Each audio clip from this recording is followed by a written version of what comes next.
রাজ্যে আসন্ন বিধানসভা নির্বাচনের প্রেক্ষিতে 480 কোম্পানি কেন্দ্রীয় সশস্ত্র বাহিনী মোতায়েনের সিদ্ধান্তের কথা জানালো কেন্দ্রীয় স্বরাষ্ট্র মন্ত্রক। নয়াদিল্লি থেকে এই সংক্রান্ত চিঠি পাঠানো হয়েছে রাজ্যের মুখ্য সচিব ও স্বরাষ্ট্র সচিব এবং রাজ্য পুলিশের ডিজিকে। চিঠিতে জানানো হয়েছে ভোট সংক্রান্ত যাবতীয় দায়িত্ব যেমন এলাকাভিত্তিক টহল, আস্থা গড়ে তোলা, ইলেকট্রনিক ভোট যন্ত্রের পাহারা, শক্ত ঘাঁটি পাহারা এবং গণনা কেন্দ্রের নিরাপত্তা নিশ্চিত করতেই এই মোতায়েন।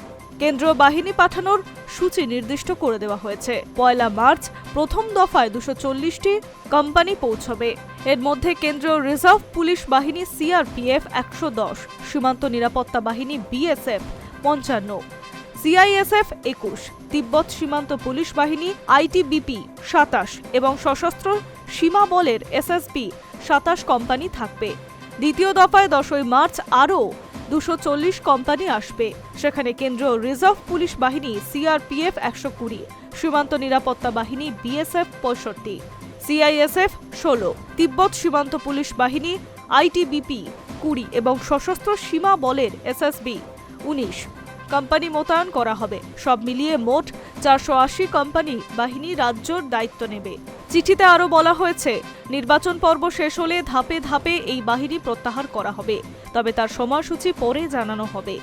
রাজ্য সরকারের বিস্তারিত মোতায়েনে পরিকল্পনা তৈরির নির্দেশ দেওয়া হয়েছে। সংশ্লিষ্ট বাহিনীর প্রধানদের সঙ্গে সমন্বয় রেখে কোথায় কত বাহিনী থাকবে, কিভাবে চলবে তার রূপরেখা স্থির করা হবে বলা হয়েছে। প্রথম 3টি কোম্পানিতে 8টি বিভাগ থাকবে, তার মধ্যে 6টি ভোটকেন্দ্র ও সংশ্লিষ্ট দায়িত্ব নিয়োজিত থাকবে। বাকি একটি বিভাগ দ্রুত প্রক্রিয়ার দল হিসেবে এবং অন্যটি তদারকি কাজে ব্যবহৃত হবে বলে নির্দেশ উল্লেখ রয়েছে। এই নির্দেশ ঘিরে রাজনৈতিক মহলের জোর চর্চা শুরু হয়েছে। ভোটের আগে এত বিপুল কেন্দ্রীয় বাহিনী মোতায়েন রাজ্যের নির্বাচনের আবহে নতুন মাত্রা যোগ করল বলেই মনে করছে অনেকে।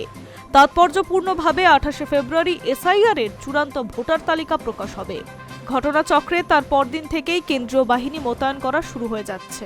গত বিধানসভা ভোটে 1000 কোম্পানির বেশি কেন্দ্রীয় বাহিনী মোতায়েন করা হয়েছিল, কিন্তু এবার সেই সংখ্যাটা আদতে কত হবে তা এখনই পরিষ্কার নয়, কারণ 2021 সালে ভোট হয়েছিল 8 দফায়।